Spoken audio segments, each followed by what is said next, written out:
Guys, today's video I'm going to show you how to set up Google Voice if you have a Google Suite account or Google Workspace account that has a US billing address. So this is what we're going to do. So first off, you have to log into your admin console for G Suite. So you can go to admin.google.com, and then once you get there, this is what you'll see. Now, to get Google Voice, you have to go to voice.google.com. If you're logged in on Chrome browser as a normal Gmail account, it will not notice, but I'm logged in on my business account. So if I click on sign in, it should let me know. So I'm going to switch account. I'm going to select my account here.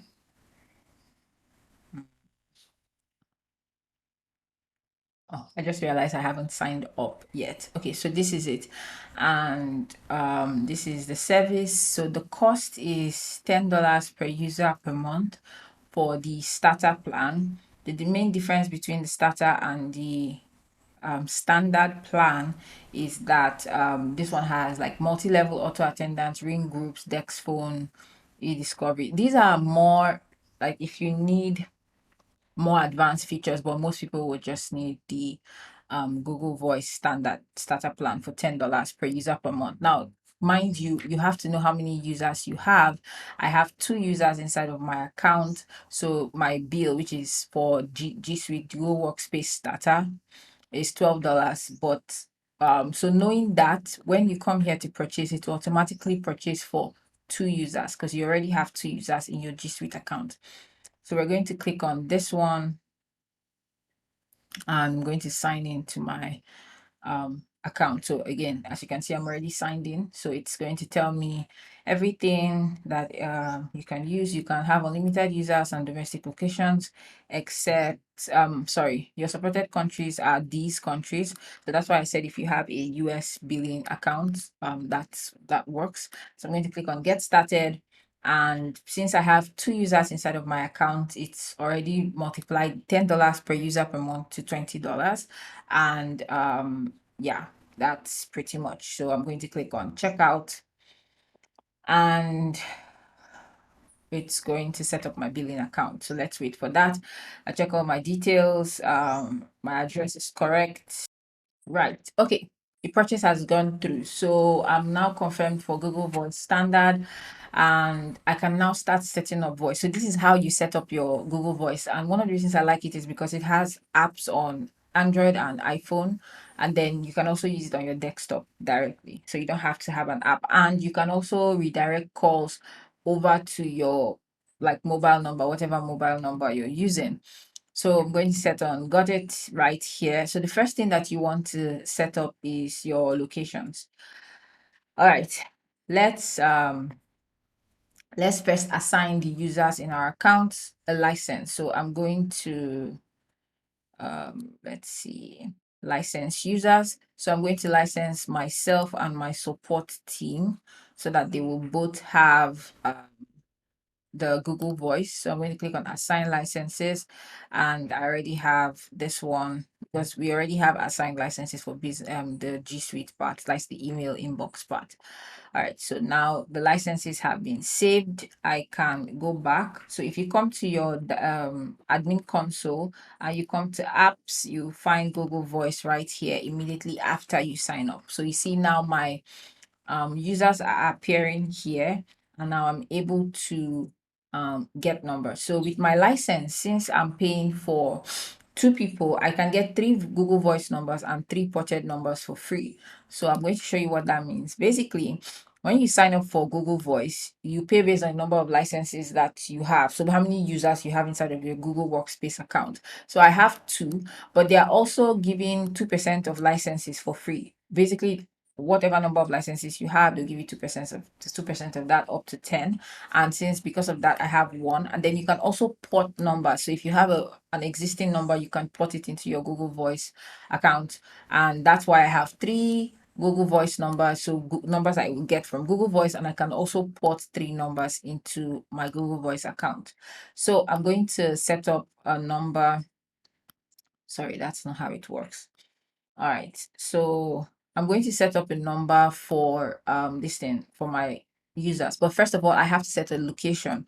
So I'm just going to put my general, let's say, Mexico office. So this is my business address, and I'm using United States. So I'm going to use the same address that I use for my business, and I'm going to save that as a location. So this will allow us get numbers in that location. So now that I have that, I'm going to come back to numbers.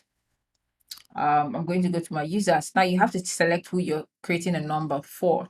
So I'm going to create a number for my support. So I want to click on edit here, and then I'm going to select country. So the country I want the number for is United States. And then I'm also going to select my address that I've already put in, and then I'm going to select the number. So you can choose based on whatever you want. 505 is New Mexico, so that's what I'm going with. And I'm just going to select to see what kind of number you want. Like if you want your number to go a certain way, you can search for it. So if I say I want 505 I can search for that. There are no numbers like that. I can search. Okay, so we have a 505 but it doesn't start with 505. So let's check, see. Okay, I'm making it a little difficult, so let me check based on what they have. So they have the 505 numbers that they have are these numbers. So 505 221. Let me see if they have any 2 zeros. They have a couple of 2 zeros. I'm not really sure which one I should go with. I want something that is easy to read. I'm just going to go with this one because I don't really know what to go with anymore. So I'm selecting this number. I'm going to click on assign. And then once you assign that number, it will tell you registration pending, and it will let you know whether that has been successful or not.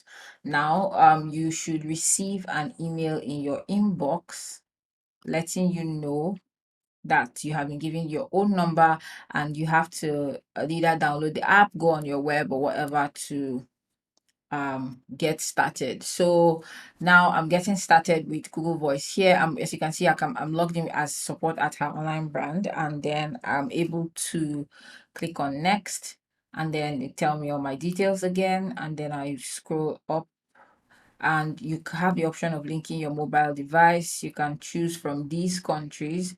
I think that's the only catch, that if you're going to forward calls to your mobile number, is that the number has to be from one of these countries. You can't forward to, say, a number in Nigeria.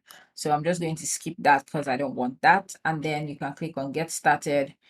And this is your Google Voice interface. It's saying this because allowing it to play sound. So if I come here and say allow, and I'm going to turn on notifications and click on reload. So it's going to talk about emergency calling, and I'm going to say got it. So basically don't use it for emergency calls. And then I'm going to refresh. Don't know why that is still showing.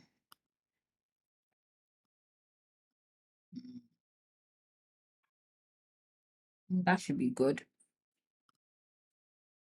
Site settings, notifications, allow. Okay. Sound is allow. Is there any ringing? That's pretty much it. So let me reload. Right, great. So I've turned on sound. So now when someone calls this number, it will be able to ring. So I'm going to test this to see what that looks like. So awesome. So you can see that I'm receiving a call right now, and it's ringing, and this is my current support number that I'm going to be changing. So it's calling, and I can pick, I can message. So we know that that works. And that's pretty much how you set up Google Voice if you're interested in using Google Voice. If you like to stay in the Google ecosystem, this is really nice because everything is in one place, and you can pay for it alongside your G Suite Workspace subscription or whatever you want. But that's it. And I'll see you guys in another video.